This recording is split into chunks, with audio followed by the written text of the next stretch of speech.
Hello, YouTube. So, two videos in the same week, at least standalone videos. I'm not talking about podcasts and live stream, but two regular videos in the same week. What content god should we praise for this? But our good friend Geoff created a video that basically the way that I can tell something is probably worthwhile having a discussion on is if I start seeing it kind of circulate on social media. So when I see on Instagram posts, and I think I've got one of them, I saved one of them. I think it was Aoife's pitch this wasn't the only place that I saw it, but it was definitely one of them that I saw on there. So here, I'll just show you on the screen real quick. So you can see there, I took a screenshot from it. So I'll leave a link in the description to this whole thing and wrote a whole mini novel down there. Basically, I won't bore you with all of this. And it was fine. I think he made some fine points, but I'm going to have a little bit of fun with this one because I'm going to have the conversation and take it from a different direction. Kind of a little bit of a multi-side thing. Now, real quick, before I proceed, one important thing I do want to mention, since I did have that other video where I was talking about kind of the offer and everything, no updates on that yet. However, I do want to thank everybody that did take a couple of minutes to leave a comment on there. I do want to follow up and have a video where I talk about some of those comments and maybe kind of respond to them a little bit. I don't think I'm gonna have time doing I shouldn't say have time during the live stream. What am I talking about? I think that in the whole panel thing, I don't think this is going to be necessarily interesting for everybody else. What I'll probably do is I'll take it back and I'll do a little standalone video probably over the weekend. And that'll be kind of where I'll go over some of those comments and talk about it. But again, thank you to everybody that left a comment and left some thoughts on it. Some really good thoughts that I enjoyed reading. And I thought it was very helpful. Now, get back to this. Our good friend Geoff decided to stir a little bit of a hornet's nest. And I enjoyed it thoroughly. And Dylan, Double D Vintage, and I'll leave a link in the description to that video as well, kind of responding to it. And, obviously talking about some of the points that were made. Now, I do want to make, though, a really important caveat that I don't think is going to be necessarily touched on, because right from the response that I saw on that Instagram post that I showed you briefly, and then Dylan's video and a lot of the comments, and I'm going to go into the comment section on this video in a minute to kind of convey the point. I'll scroll through it a little bit. I'm not going to read you everything, but I'll show you a little bit just to get the point across. I do think that it is important that something really critical is discussed, at least for a minute. And I can give a little bit of context on it from my end of it as well. So really important thing that I want to do is I'm going to give you a definition here. And this is kind of a summary of a definition regardless. We're going to talk a little bit about something called rage baiting. And if you're not familiar with the term, again, I'll give you a quick high-level definition on it. Rage baiting is a tactic often used online where content is created to deliberately provoke anger or outrage in an audience with the goal of increasing engagement and attention, such as comments, shares, or clicks. You can also call it engagement farming. It's where you literally say something. Now, again, important caveat here, you may believe the thing you're talking about, but you're going to present it in such a way that will elicit the maximum amount of response. This is basically what a lot of the talking head sports shows is. You can have an opinion on something, but there's different ways that you could convey that opinion. Most opinions usually have a little bit of nuance to them, but it is a lot more exciting to say, Patrick Mahomes has won these Super Bowls. Is he already the greatest of all time? And then the Tom Brady fanboys are like, no! And then it elicits a response. And then the people who do like Patrick Mahomes says, well, yeah, obviously. Again, there is some nuance here, and you could make a discussion about somebody being on track, somebody having certain accomplishments and all that. But rage baiting is kind of the opposite of that. It's kind of like you are going to say the thing that is going to push the maximum amount of buttons. And our good friend Geoff here literally just did a masterclass in this exact thing, which doesn't mean he doesn't believe some of the stuff he's saying, but the way he presented it was in a way that pretty much guaranteed the kind of response that he ended up getting for the video, which I thought was very funny. It amused me to no end. As soon as I started listening to the video, I'm like, oh, we're going to have some fun here. So let me just, I'll do a little screen share. And while I'm talking through some of this, I'll actually go into the comment section here in a minute. But I want to show you a couple of things that I want to make sure we touch on. So here's a screen share of the video in question. So let me actually expand it a little bit. There you go. So there's Geoff. I paused him right there, right at the beginning of the video. So first, I want to read the title. So I gave you the definition off the top, but now I want to read the title. And the title is Rant. So real quick, kind of a side note on this. A rant on rants, if you will. Whenever I see the word rant, whether you may be intending it or not, obviously people that use it may suggest otherwise, or they may argue with me on this. In the back of my mind, I'm like, you're seeking attention. I've done plenty of videos where I have taken a strong position on something, and never once has the thought even crossed my mind to put rant in the title, even though I know full well that if you do it, it actually draws some additional eyeballs. 100%. People pay a little bit more attention. Oh, this is a rant.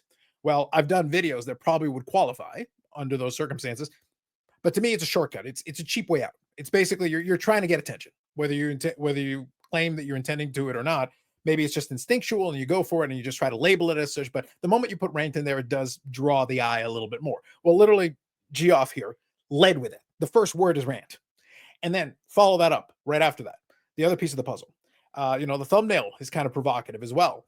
And then the whole angle of this entire conversation here is he's going to start off with this whole thesis, make his arguments, make his points. Some of them are a little bit circular. They're not particularly good. Here's the thing, for the engagement purposes, it doesn't need to be a good argument. It actually doesn't have to be. I don't actually disagree with a bunch of the points he's making. Obviously, some people will disagree very strongly, and we'll get into that in a minute. But regardless, the point isn't for you to agree with his points. He's not even trying to convince you. The idea here is actually just to get your attention, which worked, and then get you to respond to it, positively or negatively, which worked.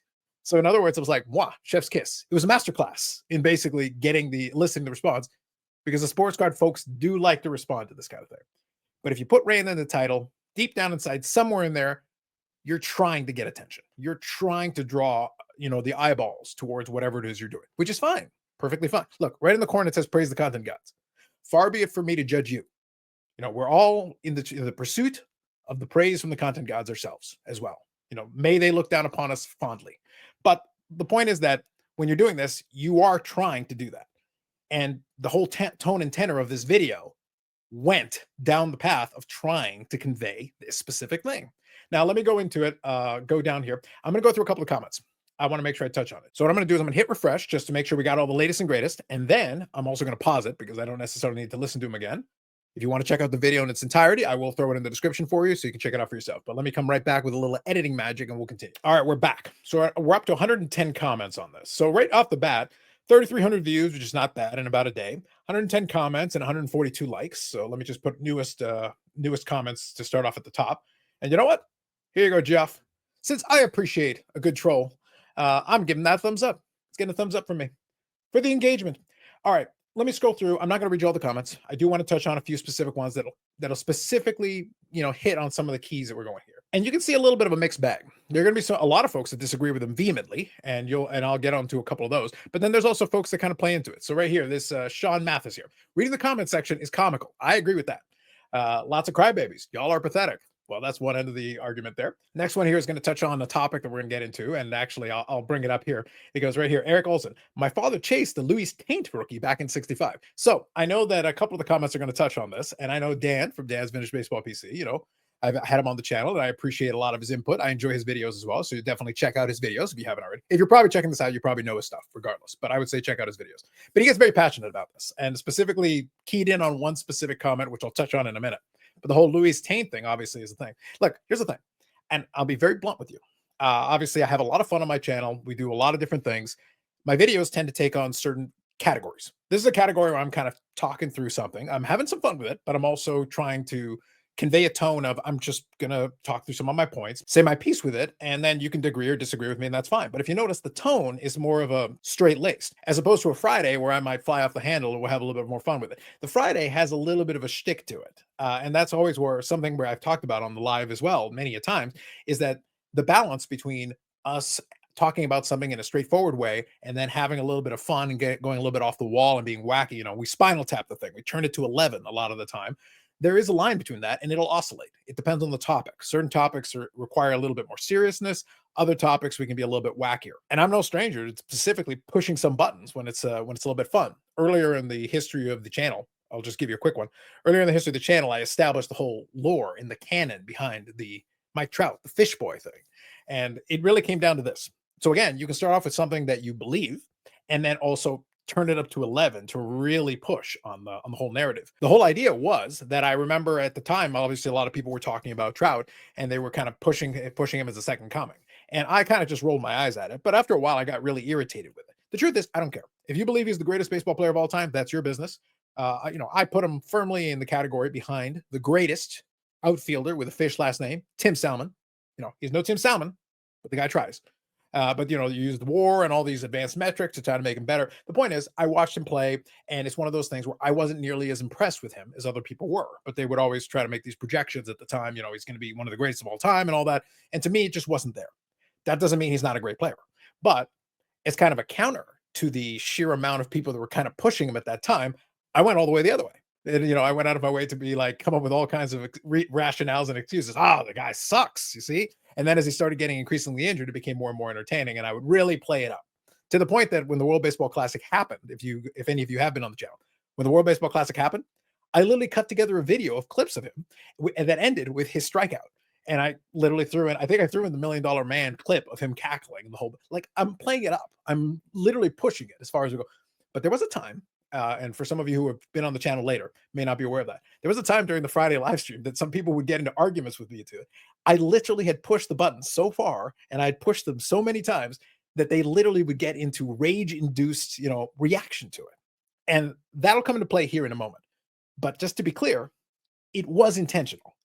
I specifically knew that it would ruffle a few feathers, and I knew it would push some buttons. And honestly, I got a kick out of it, and I laughed like the $1 Million Man. I cackled quite a bit during those times. Now I have calmed down. I have become a little bit more even keel, in my latter stages. I've been doing the whole live stream thing now for a long time. But the reality of it is it's still fun to push some buttons sometimes. And there are moments like this and videos like this where I think it's very likely that there is a little bit of a thought to it. Bear in mind, this video didn't happen on the Sports Card Investor channel, the bigger of the two channels. It was the Geoff Wilson Show channel, which is a little bit smaller. And regardless, he goes in and has a little bit more videos that are a little bit more provocative that wind up on here that don't wind up on the other one. That's how it's kind of it. Going back to now, that was a whole roundabout thing to kind of talk about this Louis Taint thing. That was obviously the infamous thing where he couldn't figure out how to pronounce Louis Tiant. And, some of the folks and some of the collectors took quite offense to it because obviously Louis Tiant was an excellent baseball player. I've actually got, I've shown it off in the live. I've got a Louis Tiant baseball that I got from the Ferguson Jenkins Foundation because the Ferguson Jenkins Foundation would set up a booth at the Toronto Expo and you could get autographs of different legendary baseball players. I've got an Andre Dawson that came from that, a Gaylord Perry, a Louis Tiant, and then I think just behind me here, I believe right here, there's a Raleigh Fingers 8x10, which came from that exact thing. Obviously, legendary baseball players. But the thing is, I don't really care. If I was Geoff, though, honestly, I would go out of my way. I would come up with, I would do a Louis Taint tribute, and I would call him Louis Taint every single time. Do it over and over and over again, just to see how many people you could stir up. Again, I am a little bit trolly in my nature, so I would do it on purpose. I would go out of my way to say it incorrectly, and I would mispronounce every player's name that you could from that era as much as humanly possible to keep pushing that button. But I think there's a little bit of that people don't seem to understand that, yes, he is ignorant of many things. That is no doubt. But they also do know that. And at a certain point, somebody probably told him and he goes, all right, well, let's just play into it. Let's just go even further. Let's double down on they're going to get mad. Go for it because it does draw engagement one way or the other. It's not a bad thing to be a villain sometimes. Now, obviously, one of the big points that he tried to make on here that a lot of people push back on was the difference between the old hobby and the newer hobby. One of the other ones was obviously talking about the sets from like the 60s, the 70s, and whatever, and talking about, them being boring. One point that I would make on this, though, is that you can get mad about that, and that's perfectly fine. And you can throw in a counter. And I know Dan has a comment where he kind of talked about that a little bit, and also some other folks did as well. But the reality of it is this. I understand that your disagreement on this, and I think you've got a very valuable point that you can make on this and a viable point. But the reality is that when we're talking about boring, here's the problem. Boring is subjective. We could go and look at these things and we could say, yeah, these sets are boring. Oh, but they've got this and this. Yeah, they're just cardboard cards. They're part of a base set, and the base set is the base set. Oh, we got these food issues in it. Yeah, great. So what? If I'm not interested in those food issues, then I don't care. Boring is boring. I could think something is tremendously boring, and you could think it's the most exciting thing in the world. Or vice versa. I could think something is tremendously exciting, and you'd be like, but that's boring. And that's perfectly fine. Boring is subjective. That's your feeling, your opinion, the way it goes for you. But when somebody throws it out there who's already kind of preset you, remember, we started off with the word rant right in the title. And again, the people that are really mad here, you chose to watch this video, or you were drawn to this video or taken to this video by somebody else says, can you believe what this guy said? Rage baiting, perfectly executed, got you to watch something that you probably shouldn't have been watching, probably not your speed or something that would interest you. And again, the points weren't necessarily well made all the way, but he wasn't completely wrong on a couple of the things, because interspersed with some of the stuff that is kind of pushing buttons were a couple of points. It's like, yeah, in the 80s, by the 80s, the Beckett magazines and everything, you had the hot list. The hot list wasn't about collecting. The hot list was these cards have gone up. Why would you even care about that? You care about it because of value. Why did some of these rookie cards in the 80s become so valuable? Because people were speculating. The difference in today's thing is that now you've got different categories to speculate on. Now it can be inserts, it can be parallels, it can be these other things, but the concept's the same. And what we did is we added more zeros. We made it more expensive. Box is more expensive. The hits are more expensive. Before it was trying to get a specific card in the set because that was the chase. So even if it wasn't a hit, it was a chase. But today the chase is a chase. So it's a hit and a chase at the same time, whereas before it was just a chase. You know, you're trying to get a Don Mattingly rookie in 1984 because that's the guy at the time, or you're trying to get a Jose Canseco at around the time of his 40-40, or you're trying to get Mark McGwire when they were doing the home run chase. All of a sudden that 85 Topps McGwire went like this. It wasn't because of collectors. It was because of people trying to get in on the gold rush at that time. And it's a tale as old as time. As soon as money became part of the equation, which is now a long time ago, it didn't start recently. Obviously, the acceleration of it post-COVID has made it more pronounced, and we've got it in our face all the time because social media can flash it to us. Again, I literally saw that Instagram post I showed you where somebody was specifically referencing this video that's been out for a day and had a whole thesis, you know, discounting certain points and making counterpoints and all this stuff. And it's like, that is something that wasn't available in 1995 or 1985 because we couldn't have done that instant feedback and that instant content loop. I'm making a video about it right now. That wasn't available in 1985. So that's a big differentiator. All right, real quick. So sorry it took a while. I've been trying to make sure I covered a lot of ground on that. So let me quickly go through a couple more of these here. In an age where teens are gambling on their phone, it's really hard to believe that they would want to gamble on breaks or packs. It's kind of a fair point on there. Here, I like this one. Cholo Card Collector. Geoff Wilson making this argument is crazy. I love this guy's content, but you can't keep pushing sports card investors and say the hobby hasn't changed, which is fair. And there's somebody who actually likes his content. So that's why I say, like, you've got a little bit of an interesting situation. Here you go. Matt Peavy says, preach. Here's the next one talking about this is a straw man argument. So I think there's a little bit of arguments on this, but I want to scroll down a little bit. So scrolling down here, I got here. This one's a fun one. So Russell in Arizona realized Geoff is a salesman first. Yes. And he just sold you on clicking on and commenting on this video, which is perfect. Like I said, over 100 comments on this, even at the time that I'm recording this. Now, here's kind of an argument. Now, here's someone who actually kind of agrees with this thesis. So we'll go in here and go to it. Again, you can disagree with this. That's perfectly fine. But again, this is one person's opinion. And I will get a counter to this in a moment here. I don't collect modern. I don't chase numbered cards. I don't subscribe to Geoff Wilson. But he is 100% correct. Again, his opinion. Griffey Jr. rookie, Jose Canseco rated rookie, Don Mattingly rookie. Nobody was going to their buddy's house to brag about a dozen cards short of finishing their set. Now, there's going to be somebody, I guarantee, that's going to say, like, well, I did. That's fine. Just because you did that doesn't mean everybody else did. I'm not as old as some of the guys who were talking about collecting in the 80s. I actually started collecting in 1990. But I'm old enough that I went through that era where we still had 80s cards. We still had the junk wax era cards were still happening at that time. And I really wasn't doing sets back then. For me, I enjoyed opening packs. Opening packs was fun for me, but I wasn't doing it to complete sets. To be honest, I didn't finish a damn set during that entire run. I opened the packs, but I was looking for kind of the star guys. I literally cut my teeth on 1991 Donruss, which is one of the most overproduced junk sets in the entire world. I still probably have like an 800 count box of duplicates in there. If you guys want 12 Eddie Murrays, you're welcome to them. I probably still have them in that box somewhere. But the reality is that even at that time, I was trying to get the Ken Griffey Jr. I was trying to get Mark McGwire. I was trying to get Tony Gwynn. I was trying to get Greg Maddux, Roger Clemens, basically the star guys and my Blue Jays. That's basically all I was interested in these packs. If I got those guys, that was great. The argument that, oh, well, you're not throwing out cards with that. You're right. I wasn't throwing out the cards back then. In retrospect, I kind of wish I had thrown them out. Then I wouldn't have an 800 count box of junk I don't want. I might throw it out in landfill someday anyway, just to make some space. But the reality is that, yeah, I've got no use for these cards. I'm not going to build a set. As a matter of fact, down the road later, just to kind of close that chapter of my life, I did eventually just buy. You can just buy the factory set, and there the set is complete. Don't really have to worry about getting the singles at that point. So here, James here says someone is upset for being called out for his money-hungry approach / laughable lack of sports knowledge. I don't think that's necessarily true at all. Remember something important. There was nothing specific that precipitated this video. That's why I kind of say, like, you do realize that you put rant at the beginning of it.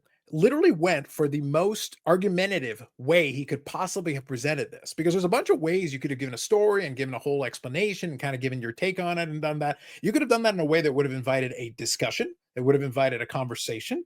Instead, you were very prescriptive and you kind of went straight for it and just poked some of the collectors, some of the vintage folks that make the argument. And you went in a very adversarial approach. Well, the second you do that, you're inviting this kind of a response. There is a certain level, like, you have to make up your mind. Either the guy knows that he's doing this on purpose, or you genuinely believe that he decided just randomly out of the blue on a specific day just to make a video that is pretty much designed from the ground up to get you to react. That's it's your choice. You decide for yourself where you stand on that. But I've seen enough of these over time where he's done stuff like this that I think he's got enough people that are working on the video side of it with him that know full well what this is going to invite. And I think it's working perfectly. So that's kind of why I kind of laugh when it's like, are you new to this? Because this isn't his first video that he's done or that has elicited a reaction. There you go. Chuck McBuckets says, dude just keeps burying himself with more stupid takes, just like his purchases and trade deals. No, he got you to comment on the video. Looks like it's about right. Here you go. This one's fun. Volcanics 25. Literally, no one is saying all kids were building sets or that's all everyone's doing. Such an obvious straw man argument. You're right. It is. God, this video is mind numbing. Geoff, go away. Right below it, another comment. Same person. Love how Geoff was the poor kid he is, and yet he knew in the next paragraph somebody had binders full of Upper Deck Griffey. I'm pretty sure that wasn't on there, but sure. And 84 Mattingly rookies. And this asshat wants to lecture us about revisionist history. You commented twice. There you go. The Card Society says it was never pure. It's always been about the chase and the money. Why do you think there was a Beckett price guide in the 80s? It's kind of a fair point, which I've kind of made on a separate video as well. Oh, my goodness. I apologize. I didn't fully grasp it. Volcanics here actually had more comments. This BS take is brought to you by Slab Packs. Geoff, what's wrong? What is wrong with you? Geoff, what is wrong with you? There's not logical argument. So the same person has commented 4 times on this video, and you're telling me that it's not working. This is the kind of engagement that you can't buy. You specifically are shooting for this. Here's a good one. Here's another one as well. Michael Thurman. I don't recall hobby boxes being as much as a monthly house payment on the low end. Yes, it was cheaper before. I don't ever recall me or my friends chasing cards. Well, how fortunate for you. I do. I recall it quite a bit. Actually, it was happening quite a bit during that time. And that's even before like inserts were really fully in place. I was still in the early days. They were starting to have some inserts, but the transition was happening. But yeah, no, the people were chasing cards. That is 100% a thing. Again, your mileage may vary. This is important. That's why I say the subjective thing. If in your neighborhood, this wasn't a thing, you could be 100% right. You're telling me about your experience, and that's perfectly fine. That's perfectly valid. But I can tell you that in my experience, that 100% was the thing. Yeah, it was specifically that. And when people were doing trades and stuff, they were looking in the Beckett and scanning through, and it goes, all right, this card is a $5 card, and this is a $10 card. Sorry. That's in the early 90s. Like I'm in my early 40s, so I can't even talk about kids today specifically. If you're older than that, if you're in your 50s or 60s, by all means, you can have a different experience. But I'm saying even in the late 80s, early 90s, this was already well in effect. If you were subscribed to the price guide during that time, again, the hot list and all that, that was all part of the equation. It was there for a reason. It wasn't a mistake. So it's like, again, I leave it to you, but you got to bear in mind, this is all part and parcel of the discussion. The same person in that same video here, again, this is in the same video. If you're comparing chasing a Griffey rookie to today's cards, you're insane. You could have included that in your first comment, but you didn't. You decided to comment twice. Again, thank you for the engagement, I guess, all across the board. Some people take it very seriously, this whole cardboard thing. It's kind of fun. But that kind of tells you. You can elicit a reaction kind of with the approach you took, and he decided to elicit it. So here you go. Paul Bowman says, Geoff, just because you have an opinion doesn't mean it's correct. That's true, 100%. Kids don't collect the same way people did 20 years ago. That's true. And they don't collect the same way they did 30 years ago. And they don't collect the same way they did 40 years ago. I can speak to now. I can speak to 10, 20, 30 years ago. Beyond that, I can't tell you too much because I wasn't collecting yet during that time. But I was collecting now 35 years ago. So I can speak to that. And I can tell you that by that point, yeah, there was an element of it where, again, not everybody across the board, but there were plenty of people who were paying attention to values and prices during that time. So you'll put Shoebox Legends. Got to be honest, I don't understand all the criticism of this particular video. My experience as a kid in the hobby from 90 to 96 was pretty much spot on with what's described here. I didn't find this to be offensive in the least. So as I say, you're going to notice a bit of a difference in terms of different approaches to it. It's also going to depend on your personal experience. And then we got here, Rick, vintage oddball cards. Dude, stay in your flipping lane. You have no idea what collecting was and is about. How about a little advice? Stop being a dumbass to keep your mouth shut. Disagree, Rick. I think you should make 4 more videos. And I think they should all start with Rant and then talk about Louis Taint. That's what I think you should do. Again, you're commenting on it. Literally, it is, you have basically co-signed. You may as well hit thumbs up. You may as well hit thumbs up on it because it helps the algorithm. All of it. All of you guys did was just tell them you should make more of these videos. So I'm sorry to tell you guys, your words don't actually matter. That's all well and good. They're not even reading them. So you can write 100 more of these comments if you want. Copy and paste them. Put them all over there. Keep copying and pasting. Keep hitting more. You may as well just hit thumbs up on it because you basically did. Indirectly, not what you intended, but you played right into it.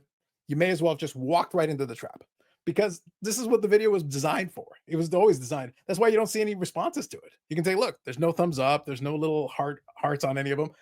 Let it keep going. It's fantastic. Victor here has got it right. Wowza. The backlash on this one will be entertaining. And he's got the little popcorn emoji. That's right, Victor. You got it. You know the score on this one. And Dan here. Now, Dan, focus on this specific one here. Cards were boring back in the 60s, 70s, and 80s. You are a moron. Thank you, Dan. Another thumbs up on the video. I like it. And Dan also put in here, aren't you the Louis Tate guy? He is.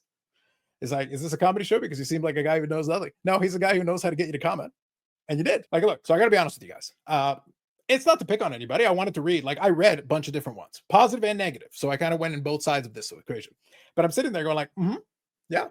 So my advice, Geoff, is I think you should have a Louis Tate tribute video. I think that would be really good. I think you should talk about Pete Rose and talk about his time with the New York Knickerbockers.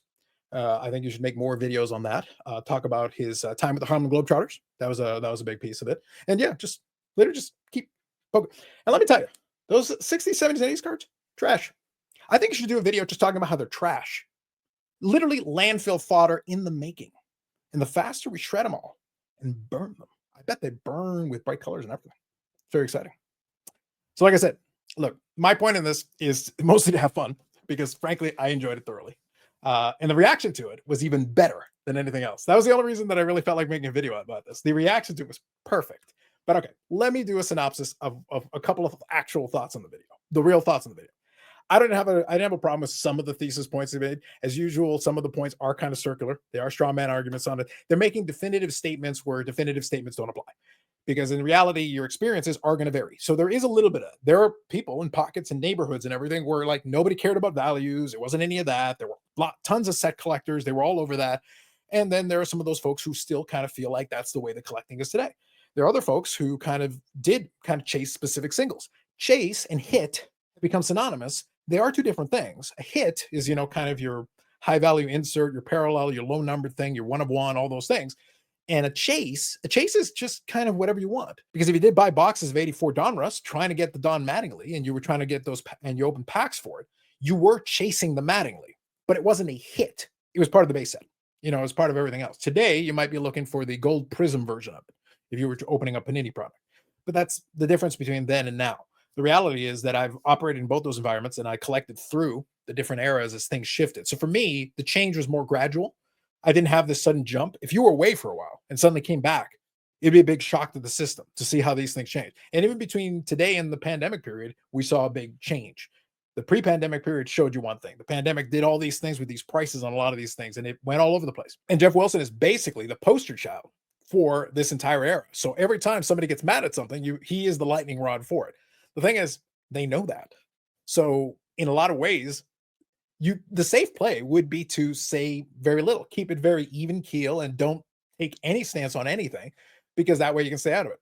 Or you lean into it even harder. You go specifically out of your way to make a video that is going to elicit this type of reaction, which is exactly what has happened here. And that's why I gave you that definition off the top. So remember, rage baiting, just to recap, rage baiting, a tactic often used online where content is created deliberately to provoke anger or outrage in an audience with the goal of increasing engagement and attention, such as comments, shares, or clicks. Comments, check. Shares, absolutely. Clicks, no doubt. That's what happened. I very much enjoyed it. Collectors of the internet never change. You guys, you're all reliable. We can always depend on you. And like I said, if Geoff does make that video, though, I want credit. I want producer credit for the Louis Tate retrospective. I think that'd be very exciting. I look forward to it. It'll be great, no doubt. Anyway, so hopefully you understand. I was having a little bit of fun with it as well. But the reality of it is, yeah, if you take this stuff too seriously, you might want to give your head a bit of a shake, because the truth is, the YouTube videos aren't going to get you. They're not all there is to the collecting life. If you collect a different way, keep doing that. If you enjoy collecting for different reasons, do that. And try to enjoy that more rather than worrying about what somebody on YouTube says. There's an idea. There's a thought. But up to you. Otherwise, you give Geoff the importance that you claim he doesn't have, which is always a weird mix for me. Like, he's not important. He's wrong. He doesn't know what he's talking about. Yep. You watched the video and you commented on it. He wasn't important until you made him important. But I guess it's up to you. So he should probably thank you. But I think making a more rage-inducing video would be more fun for me. I'll make sure to have my popcorn ready. Anyway, that's it for this one. I'll leave links in the description to the videos in question, because if for some reason you haven't seen it, I think you should watch it all the way through. I think maybe you should slow it down and do frame by frame like the Zapruder film. Study it. And then you can make comments talking about each individual frame and comment them in intricate detail. That way, no stone is left unturned. And we get to the bottom of the true meaning of this video. I think it's important. More videos coming up on the channel. Live streams on Friday, 8 p.m. Eastern Standard Time, where we take it very seriously. Everything we say is completely serious. There is no sarcasm or joking involved. All of it's completely true because everything on the internet is true and correct. That concludes my TED Talk. Thanks very much. We'll catch you in the next one.